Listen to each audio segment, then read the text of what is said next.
Good to be with you. Beautiful. This is a great part of the world, believe me, folks. This is a great part. So thank you. What a wonderful crowd. A lot of people. We have a lot of people everywhere we go. You know what it's called? Make America Great Again. That's what we want. That's what we're going to be doing. We're going to stop all the nonsense that's going along. You look at the foreign trade. You look at what's happening. We're going to stop it, folks. We're going to bring jobs back to New York State. We're going to bring them back fast. Very, very fast. So you know what I've been doing when I'm going around the state, and we have had we were in Albany and Rochester and Rome, our Rome as opposed to the other Rome, right? And you look at the numbers, and what I've been doing, I've been asking people, give me some numbers. Let me see how we're doing. How are we doing up in Plattsburgh? So here's some numbers. United States industrial production, right? Declined for the past 7 straight months. You know, our GDP is like 0. If in China, their GDP dips below 7, 8, 9%, you know what they do? It's like a major catastrophe. Ours is 0. We're down to practically nothing. There's a strong-looking guy right there. Yeah. That's okay. That's my kind of a guy. He's got the flag. He's got the whole deal. Good job. Good job. Only in America, folks. Only in America.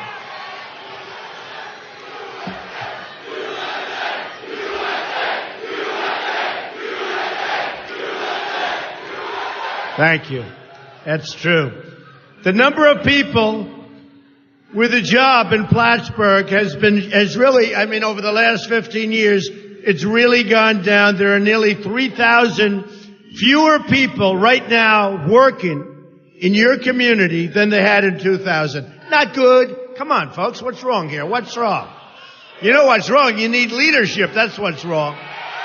Because you got the right people. We've got the best people. The unemployment rate in Plattsburgh right now is higher today substantially than it was just 6 months ago. So who left?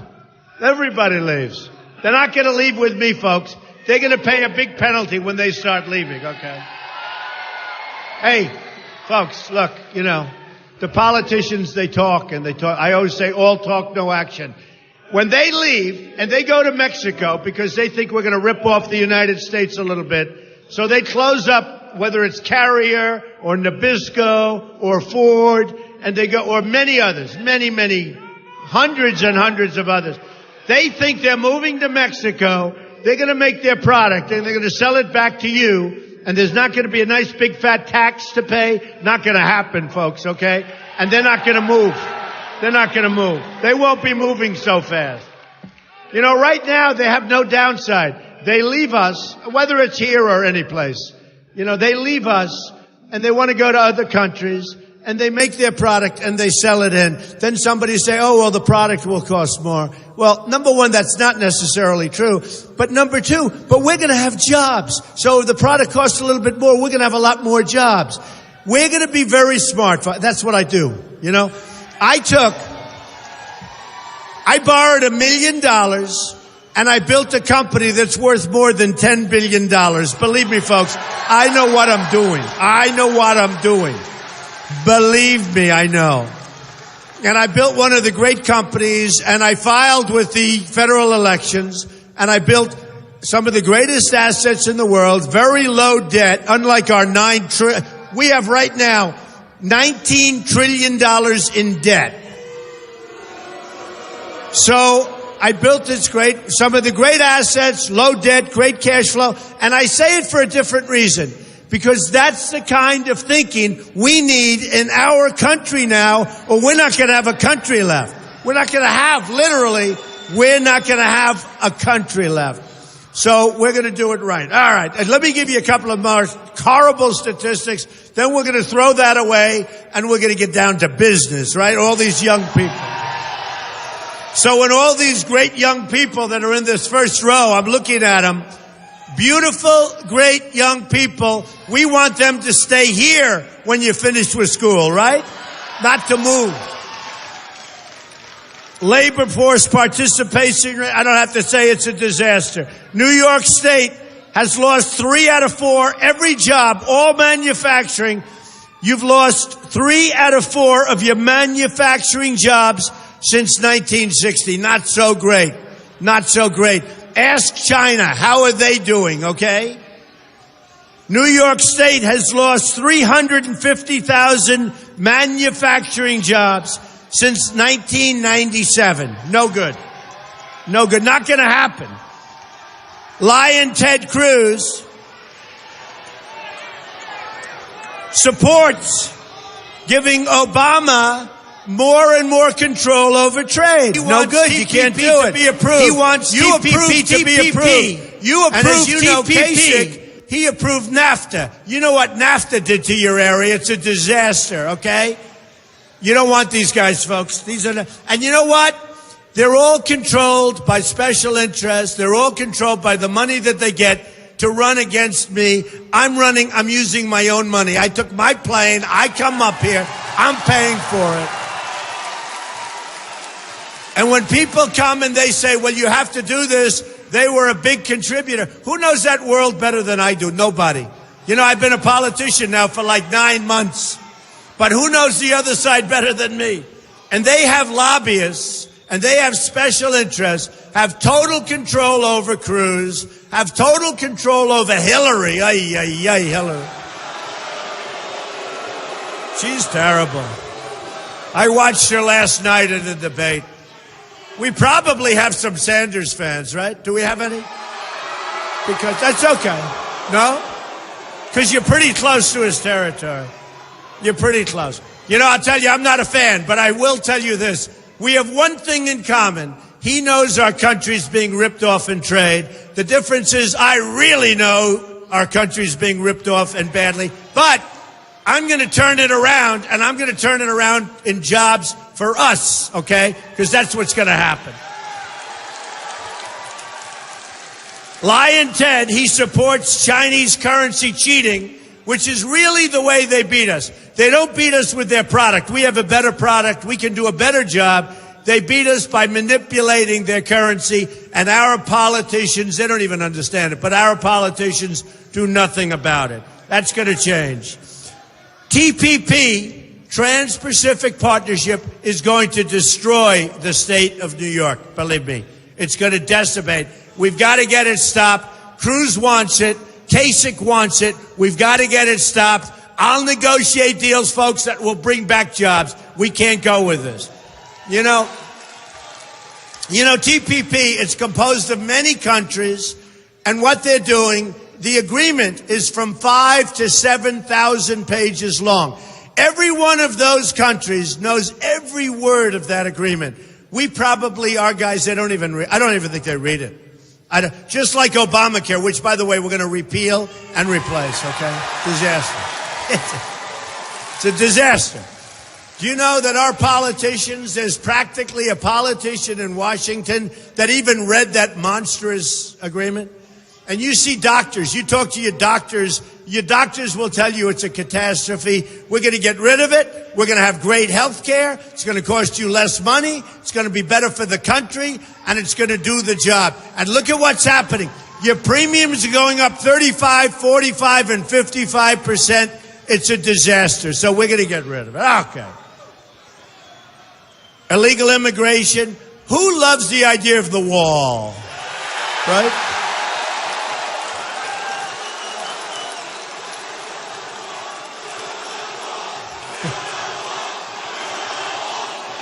$100%. Oh, we're going to build that wall. It's going to be so beautiful. You know what's going to be beautiful? It will be. It'll be as good looking as a wall can look. I'm very good at this stuff. But what it will be is it will be big. It'll be powerful.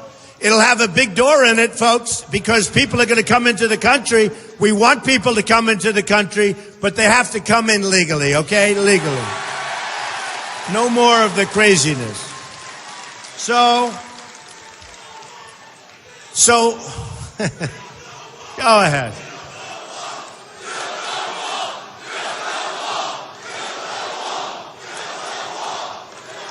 Gonna happen. So this all started on June 16th. And I said, you know, we have problems with immigration. I brought it up during the speech. Wow, did that become a big deal, right? They wouldn't even be talking about illegal immigration if I weren't in this race. Nobody would be talking. The Border Patrol, who are great people, by the way, 16,000.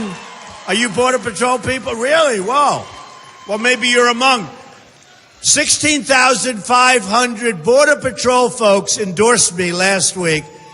They've never endorsed a presidential candidate before. Right now, you know, they want to do their job. Even, look, we're going to build the wall. You need the wall because we got to stop the drugs. We got to stop a lot of things. But the Border Patrol endorsed me because if we let you do your job, it's going to be a whole different ball game, right? Whole different ball game. And you know, they're incredible people and they want to do their job. Sheriff Joe Arpaio, he endorsed Trump. So we're going to do great. You know, one thing I wanted to do, and I see it, and I did it yesterday, I had some charts made. Now, I didn't want to do a big deal because this is so evident, but take a look. This is U.S. manufacturing since 1980, but especially since the year 2000. Actually, from 1980 to 2000, not so bad. But you take a look at this chart, okay? Take a look at that. That's not success, folks. That's big failure. That's big, big failure. Your jobs are being sucked out of the country, and we're going to stop it. And we're not only going to stop it. I just spoke to a reporter because we're going up to Syracuse soon, and Syracuse is in the same position. They have been devastated by what's happening. And I said, you call me back in 3 years, I guarantee you're going to see such a difference, your head will spin. You watch. You watch. Do you agree with that? Who's going to pay? All right, you want to know? Who is going to pay for the wall? Not even close, okay? Not even close. You know, they had a man from Mexico, you know, the former president, right? You know, you saw that. And he was on Mexico, and he used a terrible word. He used the F-bomb. And I said to myself, can you imagine if I used the F-bomb? It would be the electric chair, right? The electric chair. He used it. And he said, there's no way we're going to pay for the wall. That there's no way that Mexico's going to pay, which is a big improvement. Because he used to say there's no way we're going to let the wall be built. So he now assumes the wall's going to be built. Just so you understand, we lose with Mexico. And I like Mexico. The Mexican people are incredible people. The Hispanics, I'm doing great with the Hispanics because they know I'm going to bring back jobs. But what happens is this. They are so used to getting the, not Mexico, everybody, every country, that he couldn't believe that we would even suggest that Mexico would pay. And he threw out the F-bomb. We're not going to pay for you-know-what wall. I said, I couldn't believe it. He just said that on a major cable, on CNN. He just said that. I said, I can't believe he can say that. Next day, nobody even talked about that. But I'm telling you, he knows that they're paying. We lose 58 with trade. We lose $58 billion a year trading with Mexico, okay? We have a trade deficit. $58 billion a year. The wall's going to cost $10 billion. We have business people here. Some, many. Who's a business person? By the way, you're going to love me. We're going to get rid of those regulations that put you out of business, okay? We're going to get rid of that. And we're going to get rid of it big league, and we're going to get rid of it fast. But the business people are dying with regulations. They're dying with everything. We're going to build the wall. It's going to happen, but we're going to put our Border Patrol people together, and you're going to stop drugs from coming in. You're going to stop illegal immigration. We are going to have a country again. We're going to have strong borders, and you're going to be so proud of your president. I'm telling you, okay? Remember that. So during one of the debates, Lion Ted Cruz, everybody here, boy, he's going way down in the polls. He's now third. You know, he was complaining about Kasich. Now, Kasich has a problem because he approved NAFTA. That's no good. He actually voted for it. But Cruz was saying, I want Trump one-on-one. You know, the other day he said he won in Utah. He said, I won in Utah. But he didn't say that I won in Arizona the same day with a lot of people. But Cruz is going really down because people have been watching him. And somehow there's really nothing compelling there. You know, he's the last hope. He's the last hope to stop Trump. That's all he's got going. That's not going to be good enough, folks, because we have a movement going on.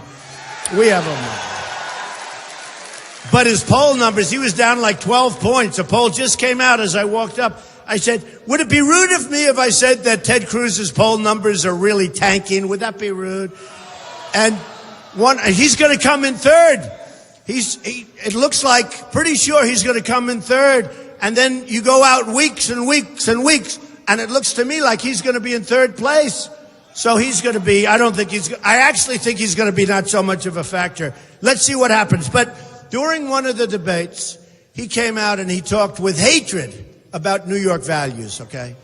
Now he's got an excuse. He says, well, I was referring to liberals. I was referring to, it's all nonsense. When you watch the tone, the tone, they always want me to have a nice tone. They say, Mr. Trump, your tone. Hillary Clinton said, I don't like his tone. Remember that? I don't like. So here it is. Jeb Bush said it to me. Where's Jeb? Jeb Bush said it to me. Low energy.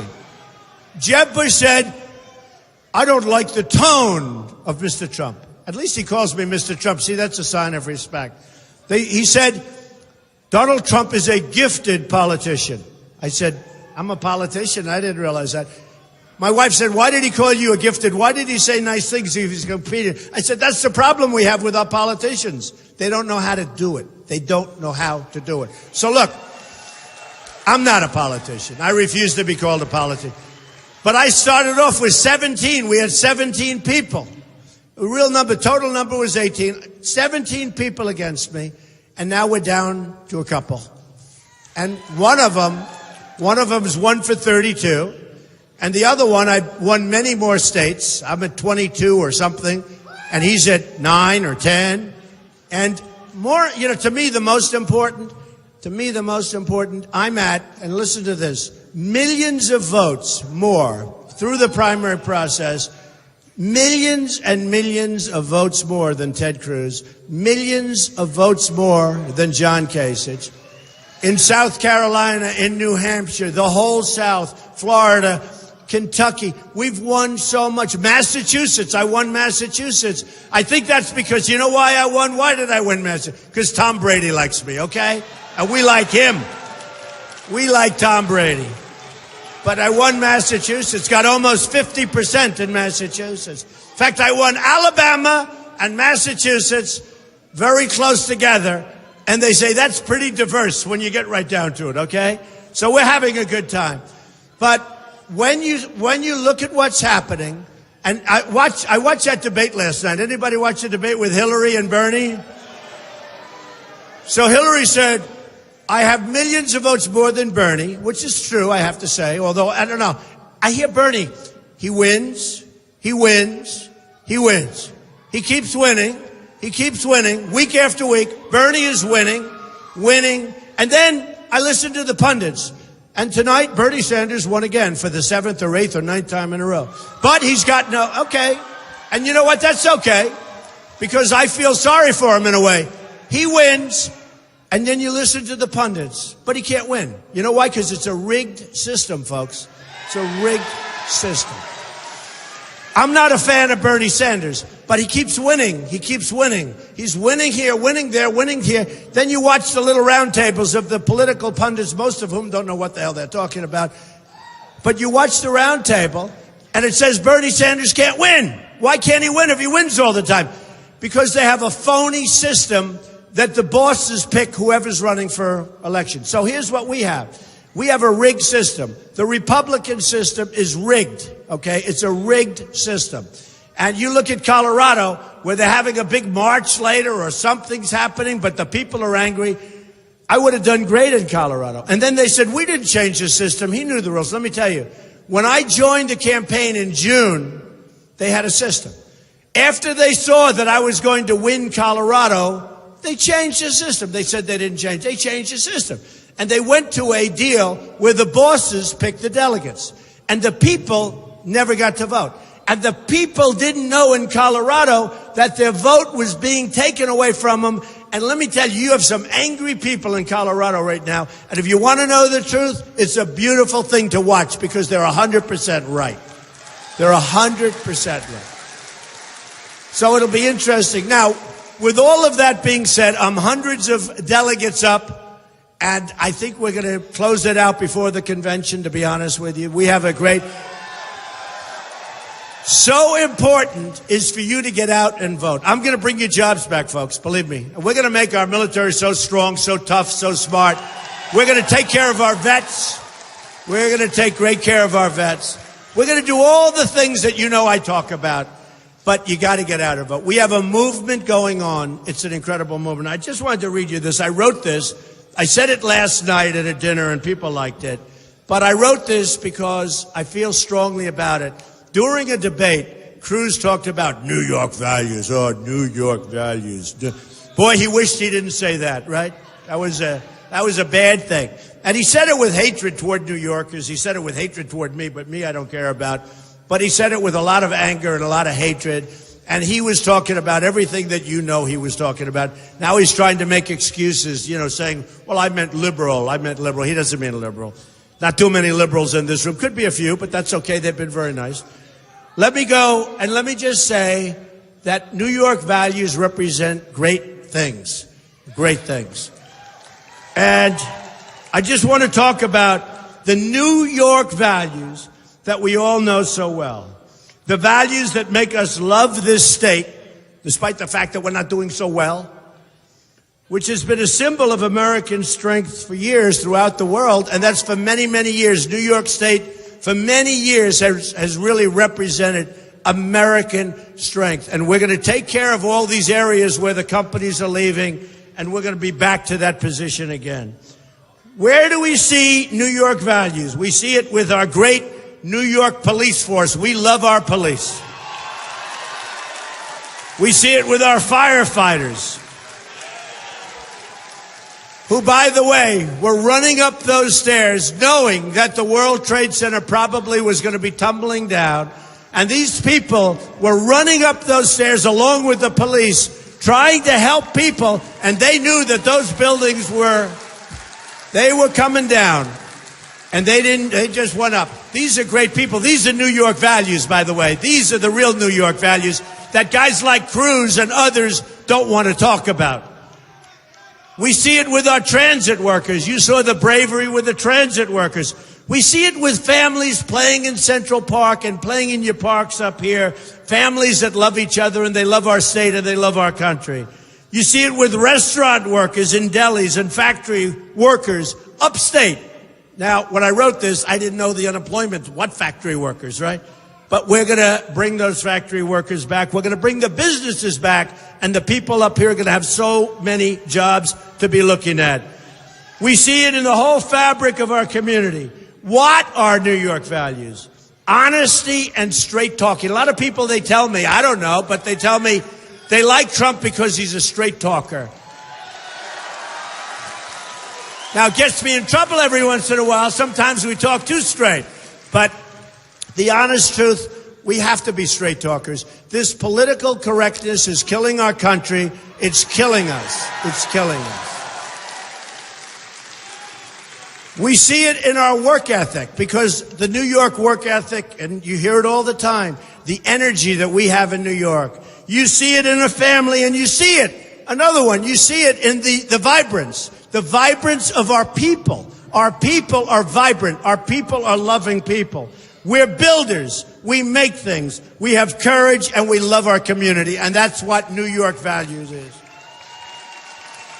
And just remember this. New York values were really on display for all to see in the aftermath, more than any time that I've lived here all my life. I know this area. I know every area of New York.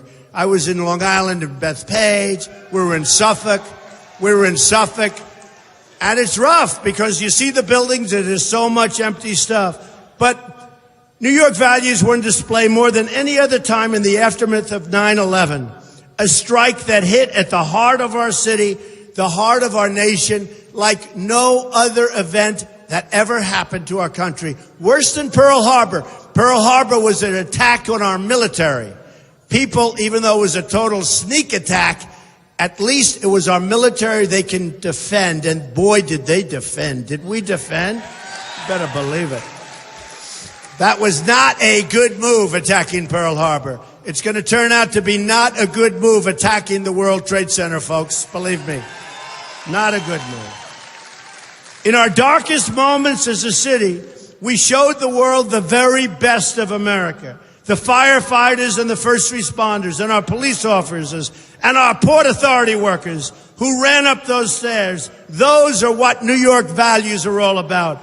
Father Michael Judge, an incredible guy who I knew a little bit, a chaplain to New York City Fire Department, who died providing comfort and prayer to the wounded and the fallen. And he knew when he looked, he knew he probably would be dying. Those are New York values, folks. Those are New York values. The people in the towers who helped rescue each other. Those are New York values. They were rescuing each other. They were staying there far longer than they should have. They knew the danger of what they were doing. And you know what? They had choices, and you don't even want to know what those choices were. Stay in or get out. And the stairs no longer worked. They had no way out. But those are New York values. Those were amazing, amazing people. The restaurants and the local businesses who kept their shops open to help the responders. I have an office building in downtown, 40 Wall Street. People were staying there. They were living there.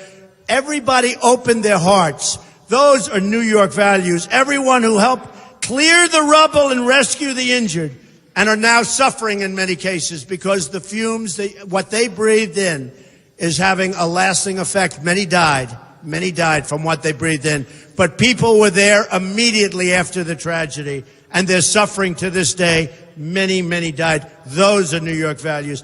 Every small act of kindness, every great act of courage, the courage down there was incredible. Those are New York values, the real New York values. And these are the values we need to make America great again, folks. These are the values. We have the people. We have great people in this state. We have people that are admired all over the world for their energy, for their intelligence, for everything. And we're going to bring this state back, but we're going to bring this country back. Because everybody, I think, we put our country even above our state. Do we agree with that? I think we put our country even above our state. So, when I watch the Ted Cruz's of the world mocking New York values, I don't like it. I don't like it. That's okay. Let it. Don't even talk. Don't even look. You know, when you hear these little weak voices back there, nobody hears them. The only time we hear them is when we start pointing. So, ladies and gentlemen, so important. You got to get out and you have, see, they just disappeared. You know, it's like unbelievable. Just amazing. You know, my rallies are the safest places to be on earth, and nobody wants to report that. The dishonest media will never report that. And because we love each other and we protect each other, and that's the way our country's going to be soon. We love each other, we protect each other. And you know, if there's one person like this person with a weak voice, if there's one person that tries to say something, the next day, look at the love in this room. Look how many people there are at this odd time of the day, and look how many people. And the press will say, rally interrupted by a protester who lasted for about 3 seconds, whose voice gave out, right? These rallies are safe places. So I just want to, I want to finish by saying this. You're going to remember this afternoon. You're going to remember this day. And hopefully on Tuesday, you're going to vote. And I'm not one of these politicians that say, it doesn't matter if you vote for me or my opponent. It's so important for the American spirit for you to vote. Well, let me just give you a little hint. If you want to vote for somebody else, don't vote, okay? No, don't vote. You don't have to. So one time I'll say, don't worry about the American spirit.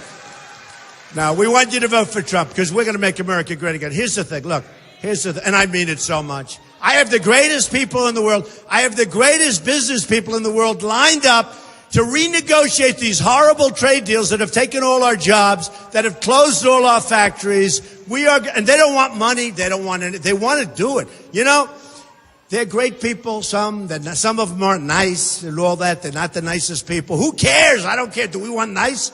We want the smart people. We've got the greatest people in the world. We have the greatest business people in the world. We don't use them. We don't talk to them. They're going to renegotiate these deals. Believe me, they're better than anybody. I know all the best. They don't want anything. They just want to be able to do it because in their way, they love this country more than you, as much as you, and they want to see our country thrive again. So we're going to start using our right people. Here's what has to happen. In many ways, militarily, in business, we're going to use the people that know how to do the job. We're not doing that right now. We're using people that are politically correct.